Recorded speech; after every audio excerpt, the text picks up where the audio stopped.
চেষ্টা করবেন আপনার কান পর্যন্ত যেন ওই কথাগুলো কখনোই না পৌঁছায়, যে কথাগুলো আপনার অবর্তমানে আপনার সামনে রসগোল্লা সাজা মানুষগুলো বলে বেড়ায়। বিশ্বাস করেন, যদি আপনি একবার বুঝে ফেলেন যে আপনার পিঠ পিছে আপনার একান্ত বিশ্বস্ত মানুষগুলো আপনার সম্পর্কে কি বলে বেড়ায়, তাহলে তাদেরকে ঘৃণা করতেও আপনার ঘৃণা লাগবে। যদি আপনি বুঝে ফেলেন আপনার কান পর্যন্ত কোনো কায়দায় যদি কথাগুলো চলেও আসে, তখন আপনি এমনিতেই নিঃশব্দে মেনে নিতে বাধ্য হবেন যে আপনার আশেপাশে আসলে আপনার বিশ্বাসযোগ্য কেউ নেই। যখন কেউ আপনার প্রশংসা করবে, সেটা তারা কোনো রকম রিয়াকশন ছাড়াই চুপচাপ শুনবে। অথচ কেউ যখন আপনার সম্পর্কে খারাপ কিছু বলবে, সেটা দেখবেন যত দ্রুত সম্ভব এরাই মানুষের মধ্যে ছড়িয়ে দিবে। আপনি যতই ভালো হন, যতই তাদের হেল্প করেন, যতই তাদের সাথে ভালো মনে মিশতে চাওয়ার চেষ্টা করেন, কোনো লাভ নেই।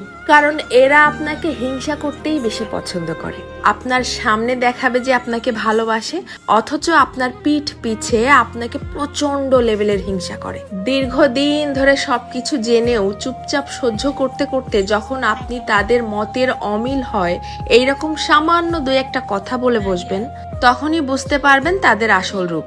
তাদেরকে এতদিন ধরে দেখানো আপনার সমস্ত সম্মান, ভালোবাসা, হেল্প, স্যাক্রিফাইস বিশাল আকারে ঢাকঢোল পিটিয়ে আপনার মুখের উপরে ছুঁড়ে মারবে, যেন এগুলো তাদের কাছে কিছুই ছিল না। আমার কথাগুলো বিশ্বাস হচ্ছে না? আপনি আপনার জীবনে এই ব্যাপারটা একবার অ্যাপ্লাই করে দেখতে পারেন। বিশ্বাস করেন, কেউ কারো আপন না, শুধুমাত্র সামনাসামনি আপন আপন সাজার ভান ধরে। যত দ্রুত আপনি এই সত্যিটা বুঝতে পারবেন, তত দ্রুত আপনার জীবনটা শুধরে যাবে। কারণ কেবলমাত্র তখনই আপনি সেই আপন সাজা মানুষগুলোর সামনে নিজেকে প্রেজেন্ট করা বন্ধ করে দিবেন। কারো কাছ থেকে কোনো এক্সপেকটেশনও রাখবেন না। জীবনটা হয়ে যাবে শান্তির। তবে মন খারাপের কিছু নেই, এদের জন্যও সৃষ্টিকর্তা বড় কিছু আয়োজন করে রেখেছেন। যারা অন্যের সফলতা, অন্যের জীবনযাপন দেখে হা হুতাশ করে, হিংসা করে, এদেরকে সৃষ্টিকর্তা শুধুমাত্র হিংসা করার জন্যই পৃথিবীতে ফেলে রাখেন। তাদের নিজের জীবনের কোনো উন্নতি ঘটান না।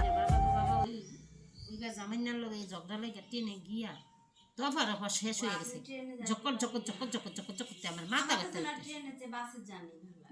আমার কাছে ট্রেনে জানি তাড়াতাড়ি হয়ে যায়। ট্রেনে ভালো ভাবি, ইন্টারসিটি ট্রেনে যদি উঠেন না, কই ভালো রে বোন, ঝকর ঝকর ঝকর ঝকর মাথা আমার নাইমেই। আমি লালমনি এক্সপ্রেসে গেছেন?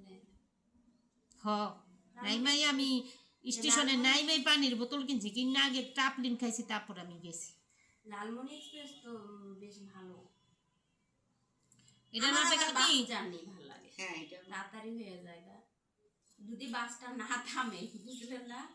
বাস থামলো মনে করো আমার তো বাসই ভালো লাগে দিনের বেলা, রাতের বেলা আবার বাস ভালো লাগে না। কিন্তু আমার কিন্তু রাত্রের জার্নি ভালো লাগে। প্যাকেটটা লাই, হ্যাঁ এটা কি হাঁটা ও না, এটা বড় মা কত কটুক আছে। এটা তো আবার এমনি দিতে এর মধ্যে পাইপিং দিবা অন্য না।